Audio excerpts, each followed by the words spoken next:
అలాగే డాక్టర్ గారు మనతో మాట్లాడడానికి నెక్స్ట్ కాలర్ కూడా రెడీగా ఉన్నారు. కాల్ తీసుకుందాం. హలో హలో హలో మీ కాల్ కనెక్ట్ అయిందండి, మాట్లాడండి. Hello sir, good afternoon sir. Good afternoon అండి. హలో సార్, నా వయసు 33 అండి. సార్, గురక ఇవిగా వస్తా ఉంది సార్ నైట్ టైం లోపలగా. ఎప్పటి నుంచి బీపీ ఉన్నది. ఉదయం 2 టాబ్లెట్స్ వేసుకుంటాను, నైట్ 2 టాబ్లెట్స్ వేసుకుంటాను.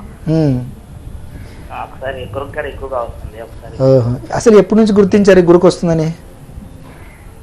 మాకు ఒక 1 year నుంచి వస్తుంది సార్.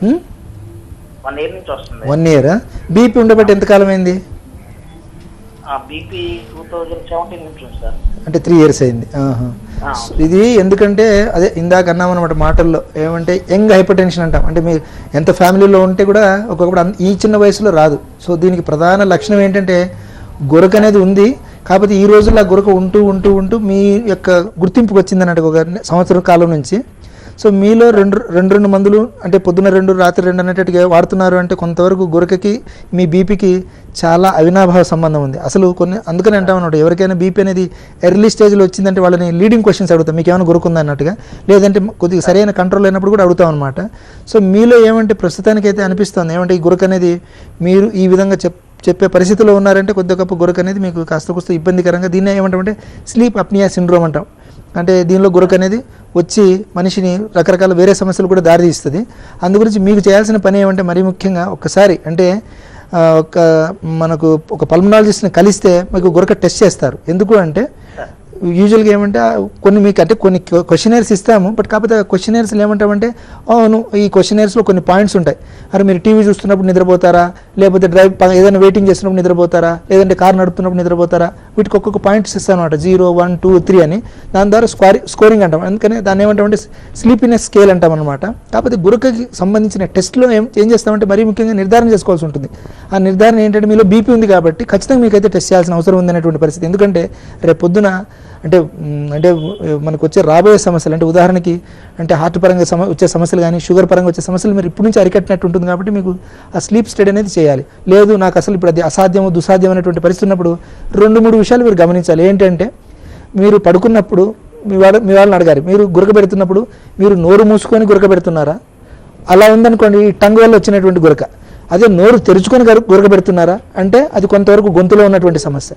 ఒకవేళ పక్కకు తిరిగి పడుకున్నప్పుడు గురక ఆగిపోతుందా, లేకపోతే ఏ పొజిషన్లో పడుకున్నా గురక పెడుతున్నారని అనుకోండి, అది మరీ ముఖ్యంగా ఒక ఇబ్బందికరమైన జబ్బు అనమాట. అంటే అది స్ట్రైట్గా పడుకోండి, సైడ్కి తిరిగి పడుకోండి, ఎలా పడుకోండి, అప్పుడు గురక వస్తూనే ఉంది అంటే అది జబ్బు. ఎందుకంటే ఇందాకన్నా మన మాటల్లో శ్వాస మనం తీసుకుంటున్నప్పుడు గాలి అనేది మనకు గాలి పోతున్నట్టుగా వస్తున్నట్టు కూడా వినిపించదు. సో వినిపించిందంటే దాని అర్థం ఏమంటే మీ మార్గంలో ఆటంకం ఉన్నట్టుగా.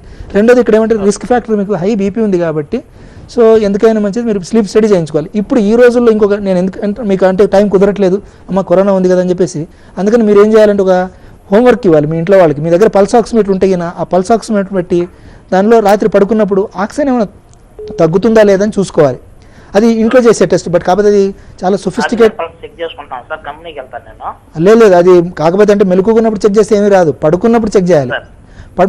మీరు పడుకొని ఉంటారు, మీరు గురక పెడుతుంటారు, పక్క వాళ్ళకి చెప్పాలి ఈరోజు నీ డ్యూటీ, నువ్వు ఏదో సినిమా చూస్తున్నట్టుగా నన్ను గమనిస్తూ ఉండాలి, నేను ఎన్నిసార్లు గురక పెట్టాను, ఎన్నిసార్లు శ్వాస ఆపాను, దీన్ని నేను శ్వాస ఆపినప్పుడు గురక పెట్టినప్పుడు దీని రీడింగ్ ఎంత ఉందని వాళ్ళు చెప్పాలి. అందుకని చాలా వరకు హాస్పిటల్లో చేయాల్సి ఉంటుంది. బట్ కాకపోతే ఇప్పుడు ఏమంటే ఒకప్పుడు మనకు టైం కుదరట్లేదు, స్లీప్ స్టడీ చేయించుకోలేకపోతున్నాం అన్నప్పుడు ఇది పల్స్ ఆక్సిమీటర్ నిద్రలో పెట్టుకొని పడుకోవాలి.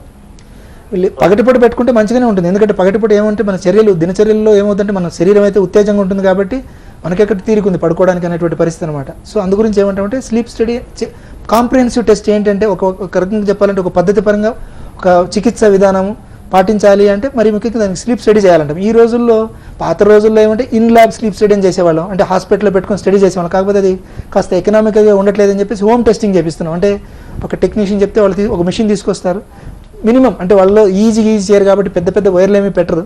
సో 2-3 వైర్లు అంటే ముక్కు దగ్గర ఒకటి, దానికి సెన్సర్ అంటాము, తర్వాత 1-2 ఇక్కడ పెడతారు. ఎందుకంటే మన నిద్ర యొక్క ఏ స్టేజ్లో మీరు గురక పెడుతున్నారని చెప్పి తెలుసుకోవడానికి. ముక్కు దగ్గర ఏమాత్రం గాలి పీలుస్తున్నారు. రెండోది ఇక్కడ ఛాతీకి ఒక బెల్ట్, పొట్టకు ఒక బెల్ట్ కడతాం అనమాట. అంటే మీరు గురక పెడుతున్నప్పుడు ఒక్కొక్కప్పుడు ఏమంటే మరీ ముఖ్యంగా మన అంటే మీ గురక పెడుతున్నప్పుడు ఏమంటే ఛాతీ అయితేనేమి పొట్ట అయితేనే ఏ విధంగా వాటి యొక్క మూమెంట్ ఉందని చెప్పేసి. కొన్ని గురకల్లో గురక ఉండదు, అయినప్పటికీ గురక అంటే అంటే గాలి ఆగిపోతుంటుంది అనమాట. అంటే అందుకని దాన్ని గురకకు సంబంధించినటువంటి జబ్బుగా దాన్ని సెంట్రల్ అప్నియా అంటాం. అప్నియా అంటే ఏమంటే మన శ్వాస ఆగిపోవడం అనమాట. బట్ మనకి ఇక్కడ శ్వాసది కాదు కానీ గురకది కాబట్టి దీనికి స్లీప్ స్టడీ అనేది చేయించుకుంటే మంచిది. అది కాకపోతే అది హాస్పిటల్లో ఉండి చేయించుకోవడమా ఇంట్లో ఉండి చేయించుకోవడం అని ఇంట్లో కూడా చేయించుకోవచ్చు అనమాట. దానివల్ల కూడా మనకి ఏమంటే రావాల్సిన ఇన్ఫర్మేషన్ వస్తుంది కాబట్టి దాన్ని బట్టి మనం నిజంగా ఎటువంటి ట్రీట్మెంట్ తీసుకుంటే మంచిది అనేది తెలుస్తుంది అనమాట.